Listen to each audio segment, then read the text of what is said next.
ಎಷ್ಟು ಜನರ ಡೌಟ್ ಏನಂದರೆ ನಾನು ನನ್ನ RX-ಗೆ ನನ್ನ ಫ್ರೆಂಡ್ ಹತ್ರ ಇರೋ RX ಇದು ಸೇಮ್ ಎಕ್ಸಾಸ್ಟ್ ಹಾಕಿದ್ದೇನೆ ಬಟ್ ಸೇಮ್ ಸೌಂಡ್ ಯಾಕೆ ಬರ್ತಾ ಇಲ್ಲ ಅಂತ. ಸೊ ಸಿಂಪಲ್ಲಾಗಿ ಹೇಳೋದಾದರೆ ಎಲ್ಲ ಕೊಳಲು ಒಂದೇ ರೀತಿ ಸೌಂಡ್ ಮಾಡಲ್ಲ, ಅದೇ ರೀತಿ ಎಲ್ಲ ಎಕ್ಸಾಸ್ಟ್ ಸೇಮ್ ಸೌಂಡ್ ಮಾಡಲ್ಲ. ಬಟ್ ನಿಮಗೆ ಕಾಂಪ್ಲಿಕೇಟೆಡ್ ಆನ್ಸರ್ ಬೇಕಾದರೆ ಲಿಸನ್ ಟು ಮೀ. ಸೊ ನಿಮಗೆಲ್ಲ ಗೊತ್ತಿದ್ದ ಹಾಗೆ ಈಗಿನ ಕಾಲದಲ್ಲಿ RX is an art. So ಈ ಆರ್ಟಿಗೆ ಸೌಂಡ್ ಕೊಡುವ ಈ ಎಕ್ಸಾಸ್ಟು ಇದು ಒಂದು ಆರ್ಟಿಸ್ಟಿಂದ ಬೇರೆ ಬೇರೆ ರೀತಿಯಾಗಿ ಬರೋ ಒಂದು ಆರ್ಟ್.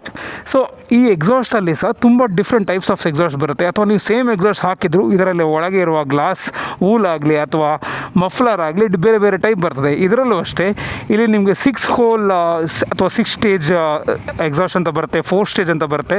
ಇದರಿಂದ ಎಕ್ಸಾಸ್ಟ್ ಸೌಂಡ್ ಮೇನ್ ಆಗಿ ಚೇಂಜ್ ಆಗ್ತದೆ. ಇನ್ನೊಂದು ಮೇನ್ ಪಾರ್ಟ್ ಏನಂದರೆ ಈ ಬೆಂಡ್ ಪೈಪ್.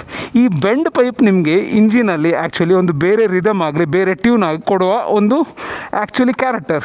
ಸೊ ಅದರ ಡಯಾಮೀಟರ್ ಆಗಲಿ ಅಥವಾ ಬೆಂಡಿಂಗ್ ಆ್ಯಂಗಲ್ ಆಗಲಿ ಇದೆಲ್ಲ ಡಿಫರ್ ಆದಾಗ ಸ್ವಲ್ಪ ರಿದಮ್ ನಿಮಗೆ ಚೇಂಜ್ ಆಗ್ತದೆ. ಆ್ಯಂಡ್ ನೆಕ್ಸ್ಟ್ ಇನ್ನೊಂದು ಪಾರ್ಟ್ ಏನಂದರೆ ಇರುವ ಇಂಜಿನ್ ಬೋರ್ ಆಗಲಿ ಹೆಡ್ ಆಗಲಿ, ಯಾವ ಇಂಜಿನ್ ಅಥವಾ ಹೆಡ್ ಬೋರ್ ನೀವು ಯೂಸ್ ಮಾಡಿದ್ದೀರಾ, ಸ್ಟ್ಯಾಂಡರ್ಡಾ ಅಲ್ವಾ ಈವನ್ನ, ಅಥವಾ ನೀವು ಸೇಮೇ ಇಂಜಿನ್ ಯೂಸ್ ಮಾಡಿದರೂ ಆ ಇಂಜಿನ್ ರೆಡಿ ಮಾಡಿ ಎಷ್ಟು ಟೈಮ್ ಆಗಿದೆ ಕಾರ್ಬನ್ ಡೆಪಾಸಿಟ್ ಮೇಲೆ ಡಿಪೆಂಡ್ ಆಗಿ ಸೌಂಡ್ ಡಿಫರ್ ಆಗ್ತದೆ. ಆ್ಯಂಡ್ ಇನ್ನೊಂದು ಮೇನ್ ಇಂಪಾರ್ಟೆಂಟ್ ಈಸ್ ಕಾರ್ಬ್ಯುರೇಟರ್.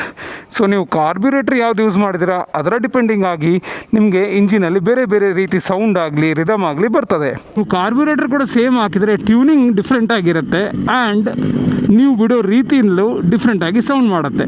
ಆ್ಯಂಡ್ ಇಷ್ಟೆಲ್ಲ ರೆಡಿ ಮಾಡಿದ ಮೇಲೆ ನೀವು RX-ಅನ್ನು ಮೈಲೇಜ್ ಬೇಕು ಅಂತ ಸ್ಪ್ಲೆಂಡರ್ ಥರ ಓಡಿಸಿದರೆ ನಿಮಗೆ ಪೀಕ್ ಪರ್ಫಾರ್ಮೆನ್ಸು ಸಿಗೋಲ್ಲ, ಪೀಕ್ ಸೌಂಡು ಸಿಗೋಲ್ಲ.